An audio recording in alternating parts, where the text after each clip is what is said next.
pessoa é inexperiente em gravar vídeos, né?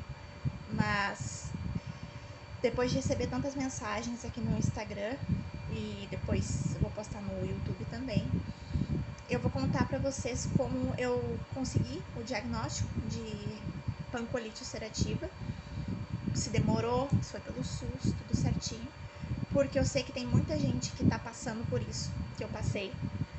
Muitos médicos não acreditam nos nossos sintomas, nos passam em diversos exames, nos passam diversos especialistas e a gente fica ali naquele limbo, né? Para quem não me conhece, meu nome é Vitória, eu moro no Rio Grande do Sul. Eu recebi o diagnóstico de pancolite ulcerativa há mais ou menos 1 ano e meio. Para diferenciar para vocês, as doenças inflamatórias intestinais, elas se dividem principalmente em duas, a doença de Crohn e a retocolite ulcerativa. A doença de Crohn, ela comete todo o sistema digestório da pessoa. A retocolite ulcerativa, ela tem alguns tipos, algumas especificidades.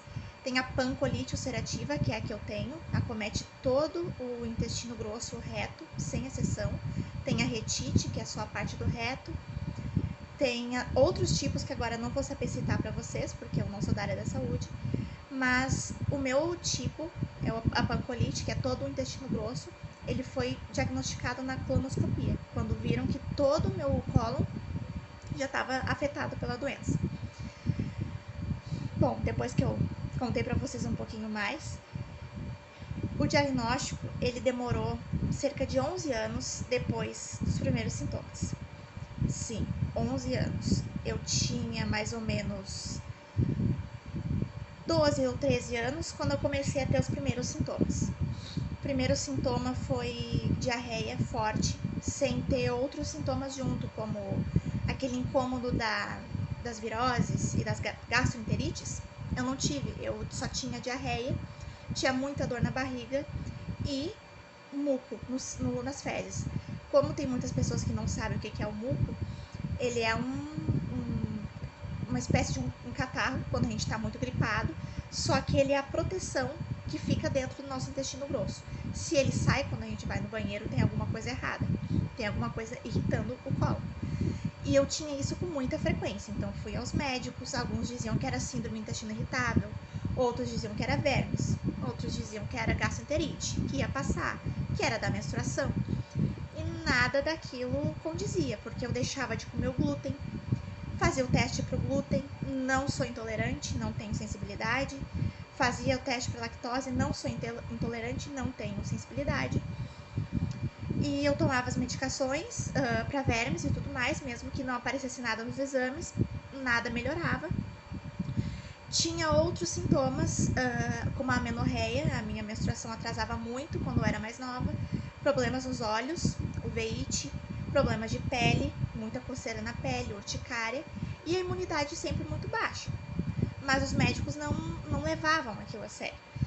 Até que em 2020, eu estava no meu recém-conseguido emprego, que eu comecei a passar muito mal durante alguns dias, sem motivo aparente. Era uma diarreia forte, incontinência, eu precisava ir correndo ao banheiro, uma dor muito forte, muitas vezes eu pensei que eu fosse desmaiar no banheiro, e isso começou a piorar, até que eu comecei a emagrecer muito rápido. Eu sou uma pessoa de uma estrutura maior, eu nunca emagreci fácil e nem rápido. Quando isso começou a acontecer, eu me assustei, porque foram mais ou menos 13 quilos em um mês, e eu estava me sentindo muito mal. Eu já sabia que eu tinha um problema há muito tempo, mas eu não sabia o nome desse problema. Até que eu percebi que eu poderia ter uma doença um pouquinho mais séria, quando eu vi os stories e o Instagram da Lorena Eldes. Eu vou marcá-la nesse vídeo, talvez ela um dia veja. Que ela contava da doença de Crohn e eu percebi que talvez eu tivesse algo daquela espécie, mas não a doença de Crohn em si. Eu precisava saber com o médico. Então eu fui no primeiro médico, depois de adulta, na gastroenterologista. E ele disse pra mim que era intolerância à lactose de novo. Eu fiz o teste, não deu nada. Eu não sou intolerante à lactose. E o médico disse, então é vesícula. Você vai fazer uma ecografia. Fiz a ecografia, minha vesícula estava limpinha. Então ele me deu um remedinho muito conhecido por quem já teve algum piriri na vida, que é o Imosec. A gente toma ele para ter uma diminuída nas idas ao banheiro. Só que quando eu tomei esse medicamento, eu quase morri. Porque a diarreia, ela é algo natural do nosso corpo para expulsar alguma coisa que não é boa ali dentro. Inflamação, vírus, alguma coisa. Se a gente detém ela em situações graves, né? Muitas vezes o Imosec ele pode ser usado sem problema nenhum.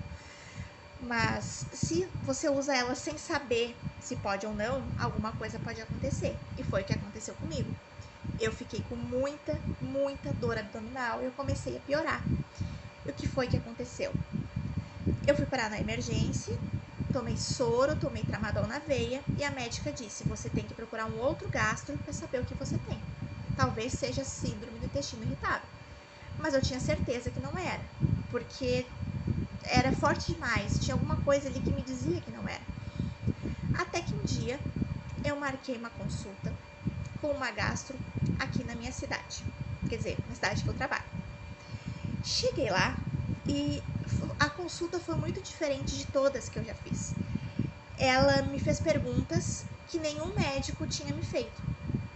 Duas delas que eu me lembro é se eu nasci de parto normal ou cesárea e se eu tomei muitos antibióticos quando era pequena ou jovem adolescente. Eu nasci de cesárea.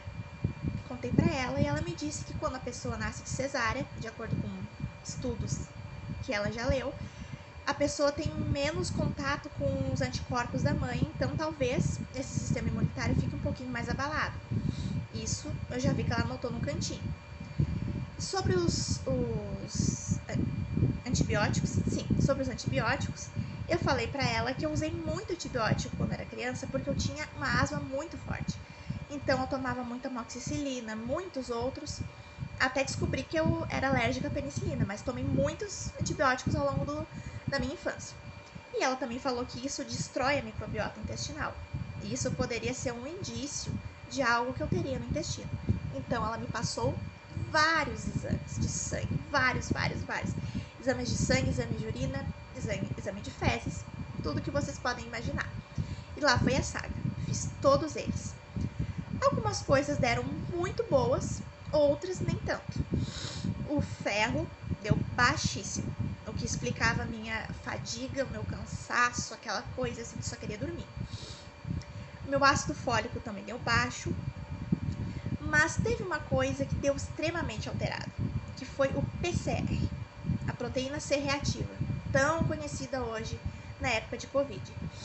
Isso a médica me falou que já era indício de um processo inflamatório. Então nós faríamos o teste de calprotectina fecal. Eu não conhecia esse exame.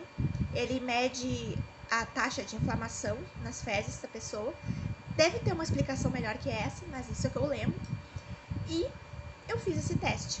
Eu lembro que a taxa de referência era de 0 a 50, normal, e de 50 para uma outra referência ali é um pouco alterado, e acima de 60, se eu não me engano, era alterado indício de processo inflamatório. E o meu deu 3.000. 3.000. Quando eu peguei aquele exame, eu fiquei com muito medo. 3.000? O que será que eu tenho? Quando eu cheguei pra ela, ela olhou assim o exame, olhou pro exame, olhou pra mim e falou que ela tinha 99% de certeza que era ou retocolite ulcerativa ou doença de Crohn, mas que eu precisaria de uma endoscopia e uma colonoscopia, porque eu também reclamei das dores de estômago que eu tinha. E eu fiz esses exames, consegui todos pelo SUS, não demorou muito, foi um privilégio, né, eu ter conseguido tão rápido, e logo após eu já consegui o tratamento pelo SUS também. Na colonoscopia que eu fiz, a primeira, já apareceu a retocolite ulcerativa em atividade acentuada, e isso já me deu um alívio por saber que eu sentia alguma coisa. Na endoscopia, eu descobri que eu tinha a bactéria H. pylori ativa, e era por isso que eu tinha tanta dor de estômago, e a minha gastroenterologista já encaminhou todos os tratamentos para mim, logo que eu consegui o diagnóstico. sobre os tratamentos que eu já fiz, sobre o que eu já tomei, como eu tô agora. Isso é coisa para outro vídeo. Agradeço vocês por terem assistido até aqui. Deixem nos comentários se vocês ainda estão descobrindo, o que vocês precisam saber, se precisam de ajuda, para onde correr, qual médico. É só comentar. Muito obrigada por vocês estarem aqui comigo.